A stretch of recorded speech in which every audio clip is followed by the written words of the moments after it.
दोस्तों, भक्त भगवान से क्यों बड़ा होता है, हम आपको बताते हैं। मित्रों, एक बार की बात है, नारद जी पृथ्वी पर सैर करने के लिए निकले थे।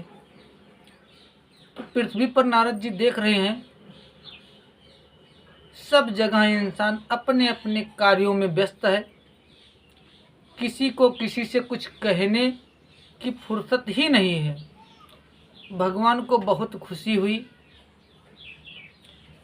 धरती का भ्रमण करते करते भगवान को शाम हो गया था।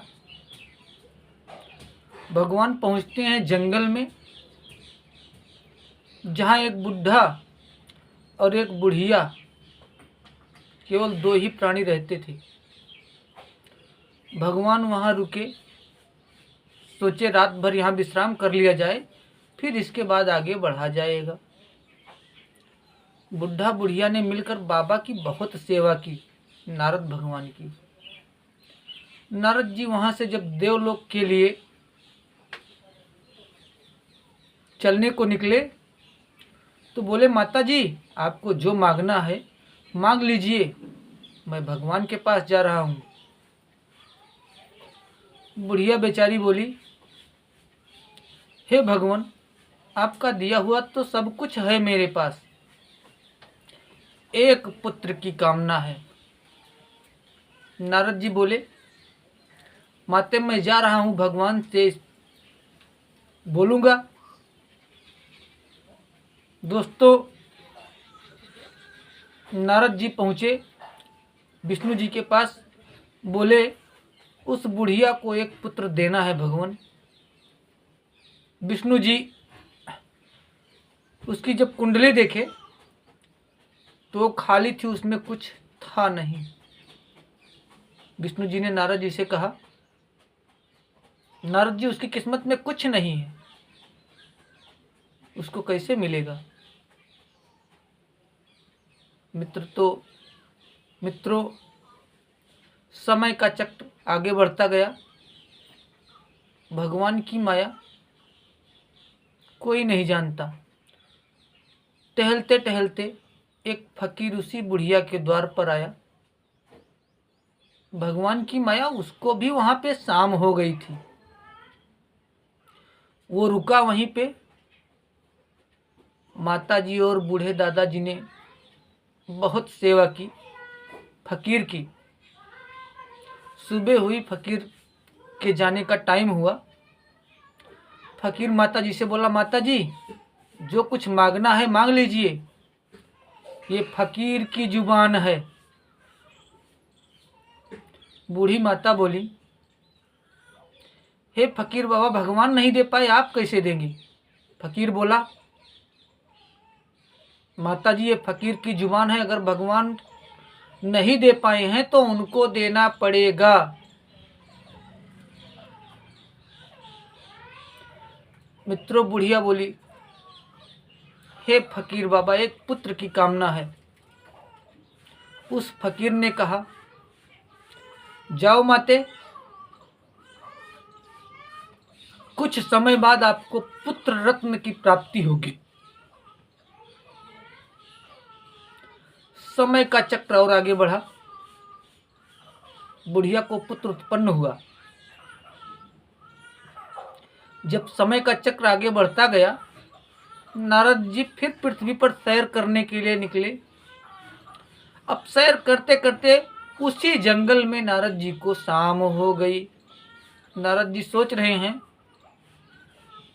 चलो उस बुढ़िया की भी कुछ खबर ली जाए।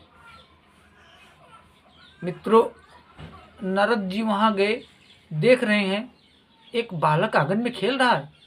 नारद जी को बड़ा आश्चर्य हुआ। नारद जी माता जी से मिले। पूरी व्यथा माता जी ने नारद जी को बताई। नारद जी गुस्से में आग बबूला हो गए। बोले, आज चल के मैं भगवान को श्राप देता हूं। इधर भगवान भी डर गए। नारद जी के श्राप से बचना है भगवान को ना। भगवान अपने विश्राम गृह में चले गए। द्वारपाल को नियुक्त कर दिया। एक कटोरी दे दिया मित्रों द्वारपाल को कि नारद जी जब आएंगे तो यही कटोरी दे देना, नारद जी से कहना इसी कटोरी से एक कटोरी खून अगर मिल जाएगा तो प्रभु ठीक हो जाएंगे। अब नारद जी को द्वारपाल ने रास्ते में रोक लिया और बोले, द्वारपाल नारद जी इस कटोरी के बराबर अगर खून मिल जाएगा तो प्रभु ठीक हो जाएंगे। नारद जी खून ढूंढने के लिए पृथ्वी पर फिर भ्रमण करने लगे। भला कोई इंसान अपनी शरीर से कोई खून क्यों देगा। और ढूंढते ढूंढते नारद जी उसी फकीर के पास पहुंचते हैं। फकीर अपना अंग काट के नारद जी को एक कटोरी खून देता है और बोलता है, नारद जी अगर खून कम पड़ेगा तो चले आना मेरे पास, आके ले जाना और खून ले जाना। उन्हीं का दिया हुआ तो ये खून है।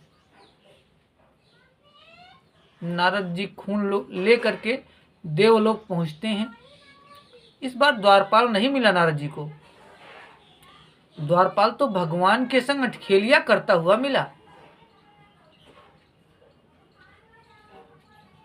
अब नारद जी को कुछ समझ आता या ना आता इसके पहले ही भगवान बोल पड़े, नारद जी खून तो आपके भी शरीर में था, वहां जाने की आवश्यकता क्यों पड़ गई आपको।